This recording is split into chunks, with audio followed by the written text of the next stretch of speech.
আগামীকালই বাংলাদেশে জাতীয় নির্বাচন আর নির্বাচনের 48 ঘন্টা আগে ফের বাংলাদেশে খুন হলেন এক হিন্দু।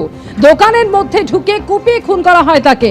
সুশীল চন্দ্র সরকার তাকে খুন করা হয় এবং কুপিয়ে খুন করে শাটার নামিয়ে চম্পট দেয় আততায়ীরা। খুনের পরে দোকানে লুটপাট চালানো হয়েছে বলেও অভিযোগ করেছে নিহতের পরিবার। নৈরাজ্যের বাংলাদেশ ফের কট্টরপন্থীদের তাণ্ডব, দুষ্কৃতীরাও এখনো পর্যন্ত অধরা।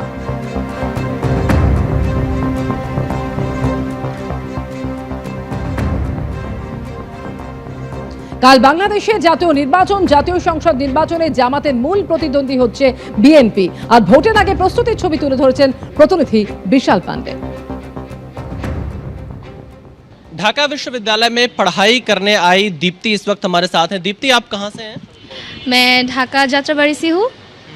यहीं पर आपके पेरेंट्स लगातार रहे हैं ढाका में? हाँ, ढाका से। मेरा जन्मस्थान ढाका है, तो मैं खानकर वोटर हूँ। तो बोलिए, क्या है इस बार जो हिंदू वोटर्स हैं वो क्या सोच रहे हैं सिलेक्शन? वो जो ये बार हो रही है ना, बहुत कंफ्यूजन है कि आप फ्रीडम पाएगा व नहीं पाएगा, बहुत कंफ्यूजन होती है। वोट में अगर नारी जो होती है ना, जो फ्रीडम चलने फिरने के लिए जो फ्रीडम होती है, इस बात पाऊंगी कि ना निर्वाचन हो रही है तो क्या जो होगा, हम किसी को वोट देंगे कुछ पता नहीं है। माने सब कंफ्यूजन।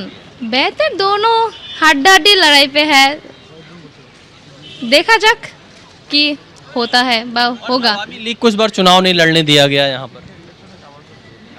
इस बात मैं क्या बोलूँ, आवामी लीग इस बात तो नहीं है, तो এখন जो आएगा वो এটাই आशा করছি যে अच्छी होगा, देखा जाक। अच्छा, अभी परेशानी होती है? हाँ, बहुत हिंदू किसे बहुत इंसाफ नहीं होती है।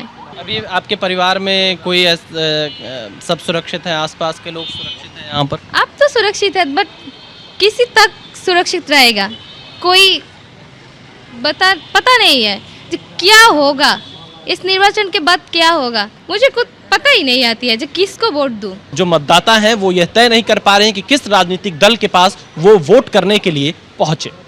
कैमरामैन जितेंद्र के साथ विशाल पांडे, एबीपी न्यूज, ढाका, बांग्लादेश। সরকারি অনুষ্ঠানে বাধ্যতামূলক বন্দে মাতারামের প্রথম 6 স্তবক বিজ্ঞপ্তি জারি করেছে কেন্দ্রীয় স্বরাষ্ট্র মন্ত্রক। তা ইতিমধ্যেই পাঠানো হয়েছে সব রাজ্যকে। জনগণ মনর আগে বন্দে মাতারাম সঙ্গীতের সরকারি সংস্করণ সমবেতভাবে গাওয়া বাধ্যতামূলক। কোন কোন ক্ষেত্রে তা গাওয়া হবে তার তালিকাও দিয়েছে কেন্দ্রীয় স্বরাষ্ট্র মন্ত্রক। বিজ্ঞপ্তিতে বলা হয়েছে, জাতীয় পতাকা উত্তোলন, কোনো সাংস্কৃতিক অনুষ্ঠানের সময় কোরাসে বন্দে মাতারম গাওয়া যাবে। রাষ্ট্রপতির কোনো সরকারি বা জনসাধারণের অনুষ্ঠানেও গাওয়া যাবে বন্দে মাতারম।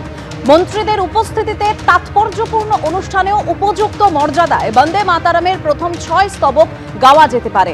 দেশের সমস্ত স্কুল শুরুর আগে সমবেত কণ্ঠে গাওয়া যেতে পারে বন্দে মাতারম। মোদী সরকারের উদ্যোগে দেশ জুড়ে পালিত হচ্ছে বঙ্কিমচন্দ্র চট্টোপাধ্যায় রচিত বন্দে মাতারম গানের সার্ধ শতবর্ষ।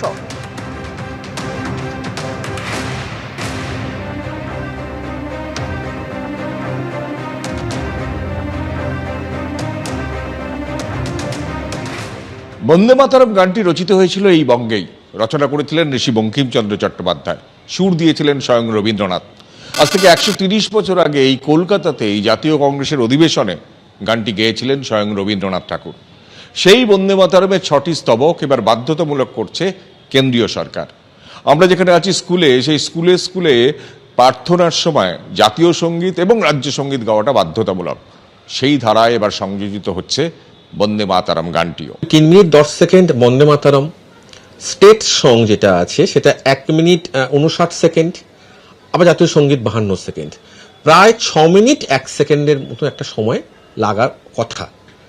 এখন এতটা সময় মর্নিং অ্যাসেম্বলিতে ছেলে মেয়েদের তারা কতটা ডিসিপ্লিন ওয়েতে থাকবে, এটা একটা চিন্তার বিষয় হয়ে জানাবে হয়তো ভবিষ্যতে আমাদের কাছে।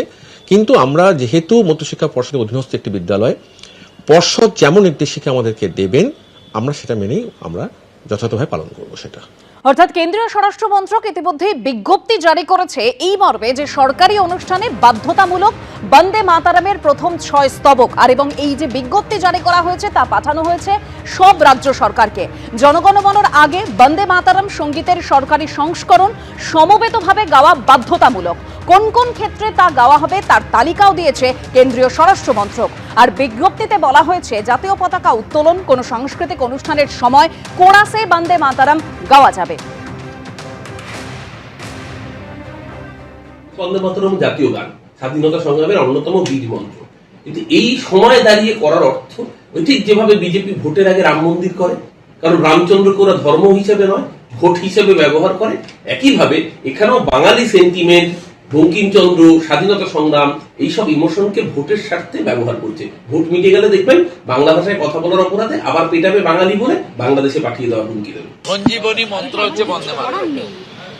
বন্দে মাতরমের মধ্যে দিয়ে মাকে প্রণাম করা হয়, ভারতবর্ষকে প্রণাম করা হয়।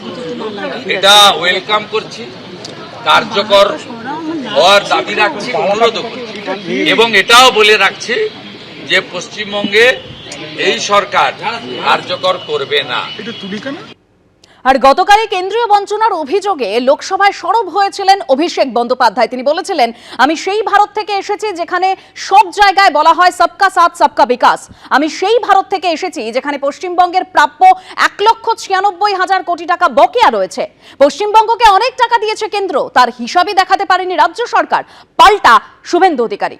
Sir, I come from an India that thunders Sabka Saath, Sabka Vikas from every podium.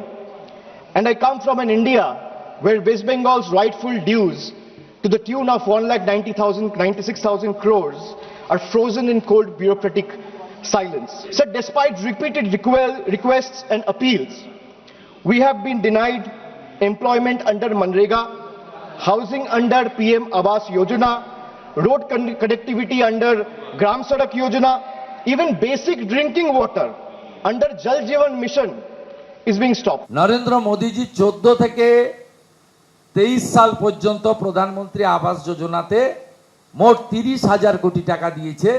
Unit হচ্ছে 54 লক্ষ। আমি বলি এই 30 লক্ষ ইউনিটের মধ্যে মোর দ্যান 50% যাদের পাওয়ার কথা নয় তাদেরকে পাইয়ে দিয়েছেন। একইভাবে জল জীবন মিশন, ওয়েস্ট বেঙ্গলের একটা বড় অংশ আর্সেনিক যুক্ত, যাতে জল জীবন মিশনে প্রপারলি যায়। থাউজেন্ডস অফ ক্রোড টাকা দেওয়ার পরেও পশ্চিমবাংলার কোনো একটি গ্রামেও নলে জল পাওয়া যায় না।